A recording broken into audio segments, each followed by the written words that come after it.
Welcome to the Her Story Circle podcast, the podcast that brings you the extraordinary tales of everyday women who are changing the world.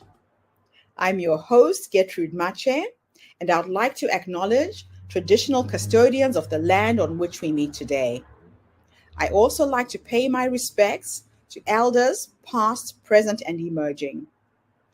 Every week, we dive into the lives, challenges, and triumphs of women from all four corners of the globe. We're here to inspire, enlighten, and connect, sharing stories that uplift and empower. So grab a cup of coffee, settle in, and join us as we explore the incredible journeys of women shaping our future. This is Her Story, where every woman's voice matters. Hello, everybody, and welcome back to the Her Story Circle. This is Gertrude Mache here in beautiful Melbourne, Australia. And today I am graced with the presence of yet another inspiring woman. Welcome, welcome, welcome to our tribe. Please tell everybody your full name, where you're based, and share your story with us today.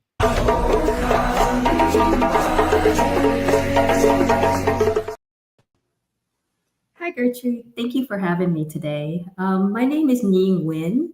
I am based out of Baton Rouge, Louisiana, here in the United States of America. I am a first generation immigrant from Vietnam. We migrated back when we left the country back around when I was 13 months old. I am a boat person. So we basically escaped from Vietnam due to the political situation in the country. My parents were part of the old government over in Vietnam. So in order to really have like a brighter future, my father decided to basically plot a plan to escape Vietnam. And so we escaped by boat and really ended up in Hong Kong for a couple of years, and then immigrated over to the United States. And we came here to Louisiana, where my father had, I guess his uncle was already based out of here. So I guess a little bit more about my story. Growing up here in Louisiana was, a very interesting experience. We were one of the first Vietnamese families here in Baton Rouge, in the area where we lived. And so it was quite an experience to be bilingual. The first time I went to school here, I didn't know English at all. So yeah, I would just mimic the kid next to me, which he was not so great. So I got in trouble a lot, mainly because I didn't know what was going on half the time. But eventually, I learned English, and I like to say that me and my family are one of, I guess, what would you call the great American dream.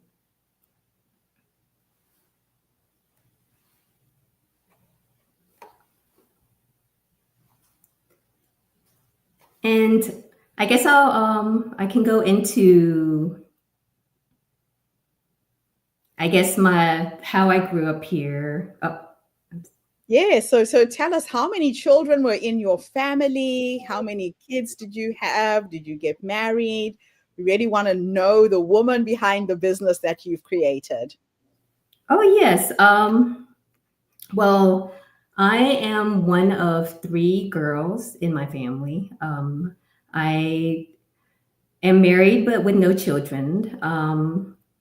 Really, I grew up for the majority of my life here in Louisiana.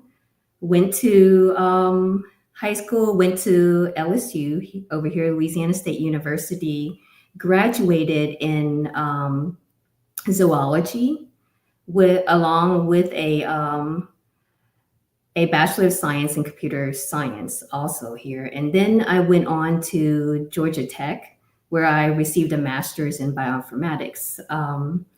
I have a passion for really the sciences and also all things technology and just improving any kind of like workflow. I just love problem solving. And so, which is really, where my journey has always kind of gone. Being part of an immigrant family, I've always had to work with like adjusting to my environment. And I was always the problem solver in the family and, amongst my peers also. And I take great satisfaction in actually solving problems because of the outcomes that I see, because I can see when I've made a difference, right, in someone's life or made just something easier for someone. So I do take great pride and joy in that, which it's just really an everyday part of life, which Mm. I thank you for having me on here because I would like to hopefully give some inspiration to other women, right, who are out there looking for, a way to fit to the society and the world that we're in today. So, can you walk us through your unique career from zoology to tech consulting? That's quite a big jump and a very big difference in careers. Yes, it definitely is. I actually started off, and I guess when I went to undergrad, to university, I my goal was to go into the medical field. That was where I initially was at. I was pre-medical, majoring in zoology specifically. While I was there, I did a lot of work in the laboratories just as like a student job. And found that I really enjoyed doing some of the research and more of like that science side of things, discovering new things, discovering new techniques. I work specifically in the DNA realm, and that was kind of the early days of DNA. So I did some experiments to try to isolate DNA, to try to sequence DNA back then, and to figure out functionality of different genes. So I was there, I changed my mind. I was like, I like the medical field, but I I really enjoyed just like working in the sciences. But at the same time, while I was waiting for classes for pre-med, I ended up taking a lot of computer science classes just to fill in my time and really liked the technology side of things too. So I did a little research and I was like, well, how can I marry these two things that I like and love? And so I found the field of bioinformatics at the time. And I remember going to my professor and I told him, I said, I'm not going to medical school anymore. And he looked at me with such disappointment. And he's like, what do you mean? And my response was, well, I'm not sure if the medical field is where I really want to be at. And I want to explore this option called bioinformatics. And so the next day I came in and he came in and he just like threw this magazine on my desk and was like, if you're so intent on this bioinformatics, read this article, right? And so he had found an article on bioinformatics. It was also one of the early days of that field. But I ended up going on to getting my bioinformatics degree over at Georgia Tech. And when I left Georgia Tech, I went back to Louisiana. And being it was one of like the very early days of bioinformatics, it was pretty tough to find a job really in that field in where I came from. And my Yes. family was here, and I really struggled with that because I could go off and work in another country. Singapore was really big on bioinformatics at the time. The US was just getting started in the area, right? And so I ended up taking on a job just in consulting to write some software just to, to get by. And I ended up actually working for, I guess, a division of the post Katrina work. So over here, we had Hurricane Katrina that came in and really just devastated the area. And, it was work I really prided myself in because after Katrina, there was a lot of missing people, and there was families that just did not have closure. And so I worked with a unit to help connect families to their missing loved ones. And the unit we were in was really the DNA unit, which is the sadder part because it's really giving closure to family to deceased individuals, right? And so we worked to really collect DNA and to analyze that and to try to connect them back to family members so that they can have closure.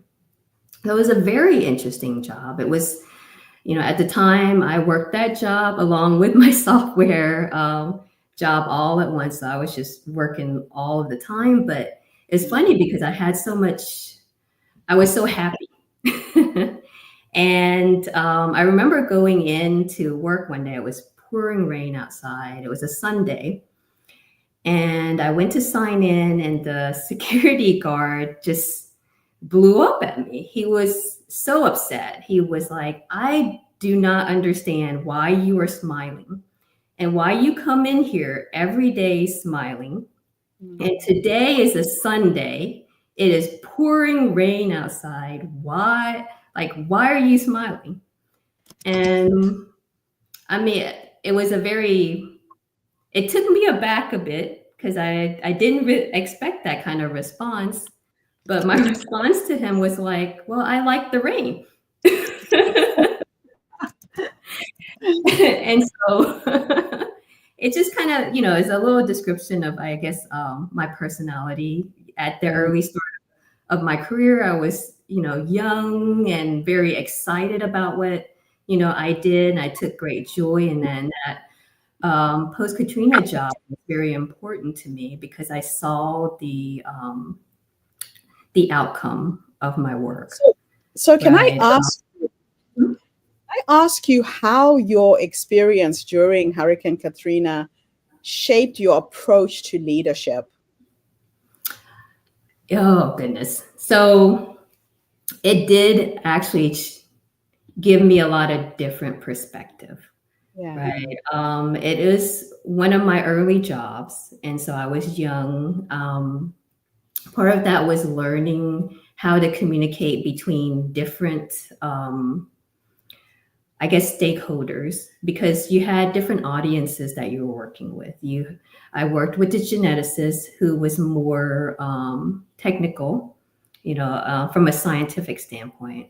Then I worked with actual IT technical people trying to figure out how to deal with the data and how to put it together to properly analyze and output for the different geneticists that would come in.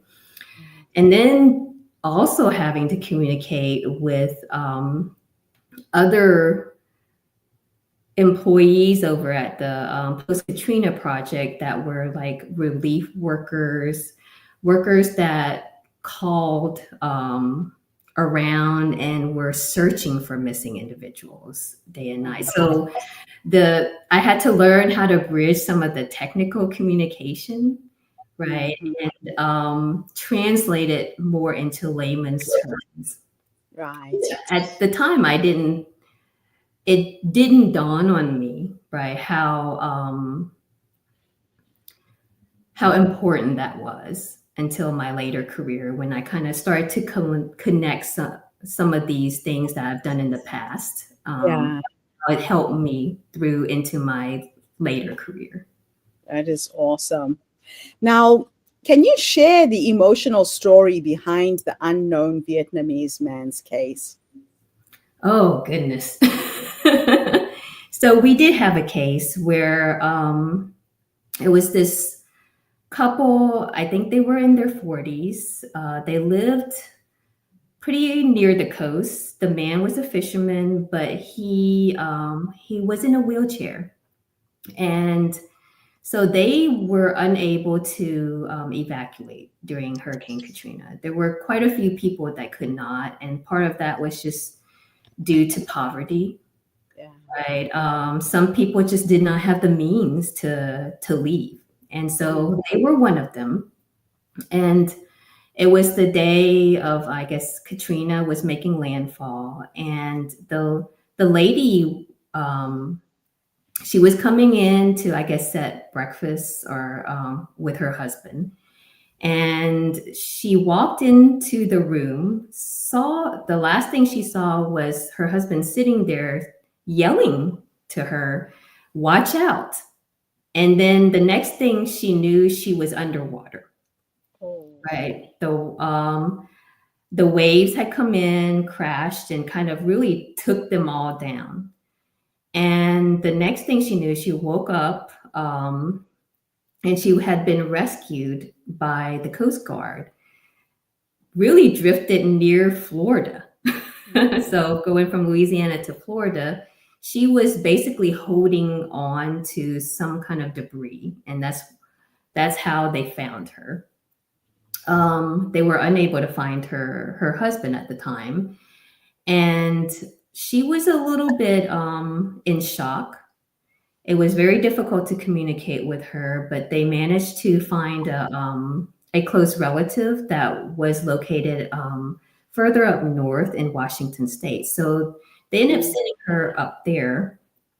And meanwhile, in our DNA unit, we had found, I guess, an unidentified Asian male that had washed ashore. And so we were curious if this was her husband, right? We were trying to make that connection. Yeah. But we couldn't find anyone that was related to him here in the United States. So we reached out to the lady who was at the time really having a lot of PTSD. She had checked into a facility, and she was saying that she was, her husband was visiting her at night to comfort her. Oh. And she was having a hard time, right, moving on from that. But from there, we were able to get some information as to some relatives that he had, and it turned out he had a whole nother family in Vietnam. Yes, so he had a wife and children that he had left and went to the United States and just created a whole nother life for himself. Oh, wow. So I had the task of calling this family, right? Because I was the only one who could speak Vietnamese in our unit. So I called and I let them know what had happened, and that we had someone that may be their father, and if they could potentially provide some DNA samples so that we could provide closure really for everyone, right? And those were really tough conversations because they were angry, right? And so initially they were like, "No, we're not doing this. We don't want anything to do with this." And so we kept calling because we wanted to talk about, like giving just closure, right? Yeah. Not just the current, like the new wife, right? But to the family. And so eventually we were going to a close, right? And the last call I made to them, I said, look, let me just send you the DNA kit. And, Okay. you guys change your mind, please just, submit it in, but please just think about it. And so we sent that out. Then the next couple weeks, we worked to shut down the post Katrina work, right? But there were still ongoing things with the lab and such. And they actually ended up sending a DNA sample. Oh, wow. Yeah, they did, but unfortunately, it was not him, right? Okay. And Wow. so, in this case, unfortunately, it was not a happy ending as far as like finding that closure. Yeah. They were Yeah. never really able to identify or really find him. Oh, that's sad. Hmm. That's really sad. So your work really helped people find that closure. I think that's the most difficult thing when someone dies and you just don't know what happened to them. Hmm. And working with these DNA samples, you're really helping people to heal from their trauma in a way by giving them that closure. Yes, it was sad work. I think Mm, due to, I guess, my I guess being young, right? I was a little naive to some of the things of the world, right? And so I also had a way to kind of separate things too. That case really did get to me, but at the same time, I knew I had to kind of divide some of that and push through with the work. And that's one amongst other cases, right? And really, it was great work. They had chaplains there because there was a lot of emotion involved with yes.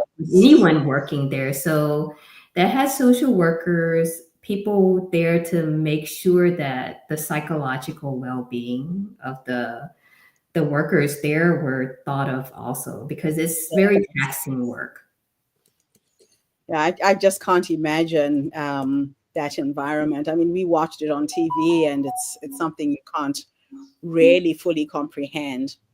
So let's go back to the world of business. What does agility in business really mean to you? Is the ability to really like pivot, right? So a lot of companies they work through, they come up with these objectives and they come up with a strategy, and then they Yes. try to push through that strategy. But the thing is, sometimes you can have a great strategy, but maybe the parameters don't line up, Yeah. right? You may not have the right resources for that specific strategy, and Yes. really that ability to pivot once you figure that out is really essential. Yeah, it's actually crucial to the survival of any business, right? Mhm. Yep, exactly. So, how does your refugee background influence your work ethic and decision making today?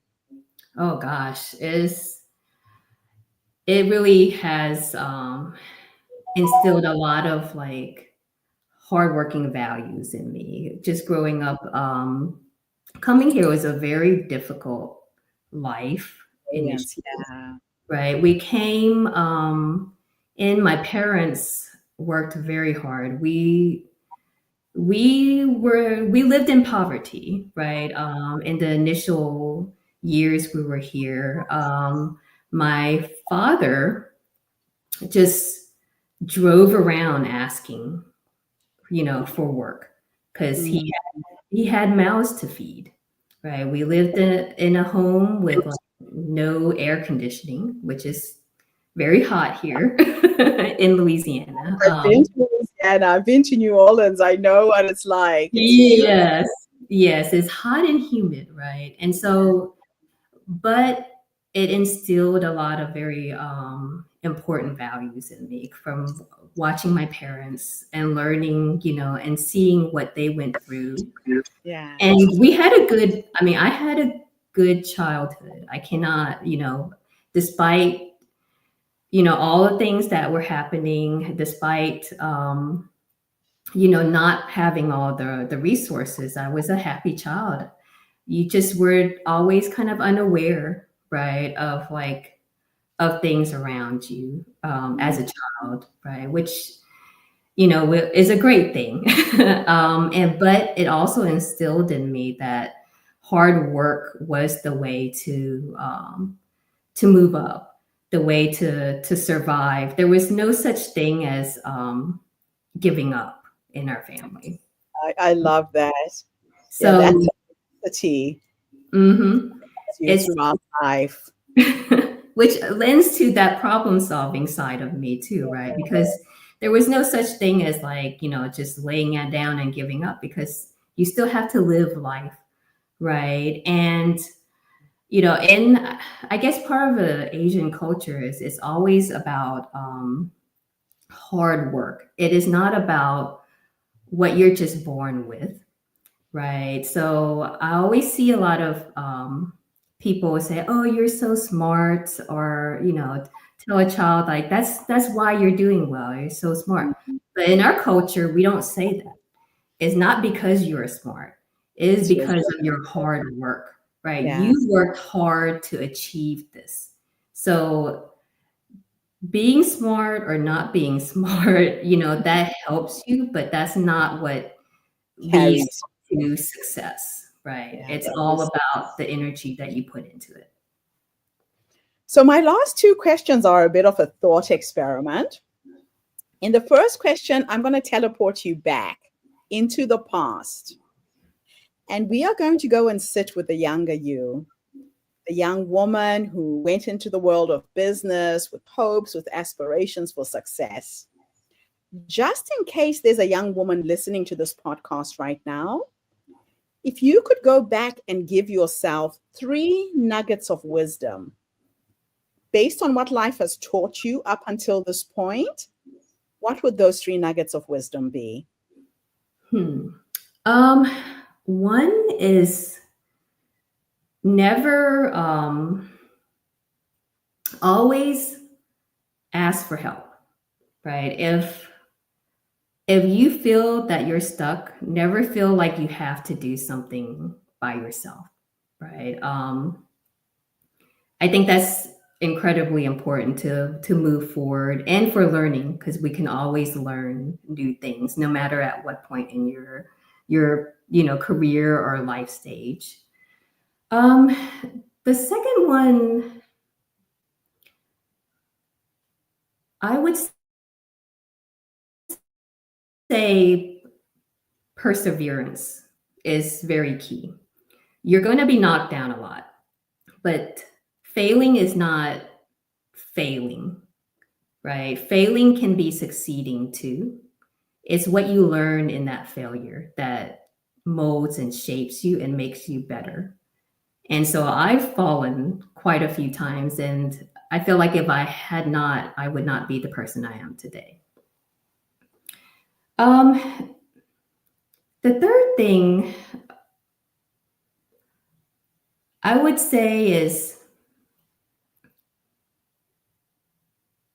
I would not dwell on issues in life. What comes will pass. So if you're going through a hard and tough time, that will pass. It always does. And I think that really comes with age, where you will accept that basically, because things are not as bad as it is in the present. So things will always move forward, and they do get better, and you learn from looking back. And sometimes you look back into the worst times in your life and you think about it and you realize they really were not as bad as how you felt at that time. I absolutely love that advice. I've always said that the things we perceive as your failures are just stepping stones towards your success. Mm-hmm. Anything that went wrong, you learned something from it. You're not going to do it the same way. It's just getting you to where you want to go. So thank you for that advice. The last one is futuristic this time. And I want to teleport you into the future to meet the 90-year-old you. She is now sitting in her rocking chair, reflecting back on her life. If you could go and meet the future you and have a conversation with this wise woman who has led you up until this point, what will you say to her when you finally meet her? Goodness, that is a tough question. I would probably ask her, what are you doing today? Like, have you found a new passion? Because throughout my life, I feel like I have found many passions in life, right? Many things that I enjoy doing, but they all build upon each other. And so I would be curious as to see, the culmination of all these passions lead to, and what I've learned about my life through, those, that culmination. The other reason why I like to ask that question is that a lot of women don't realize that the wise woman already exists in us. That she's that quiet voice that prompts you to go for higher education, start a business, go left, go right, say yes, say no. And we look outside of ourselves for answers instead of going within. That's very wise. Thank you for listening to your wise woman. She is there. She is guiding you every single day. And it'll be amazing when you meet her at the age of 90. I actually speak and play with the person I am becoming. I ask her questions when I get stuck. Sometimes I go into my meditation, my prayers, and I ask a simple question like, so what is the next step? And then I wake up in the morning and I have those light bulb moments where I know exactly what the next step is. Or I share with other people what I'm working on. And like a jigsaw puzzle, each person will say something that helps me come to the solution that I seek. Absolutely wonderful to have met you. Thank you for doing this interview. No, definitely it's been a pleasure. Thank you.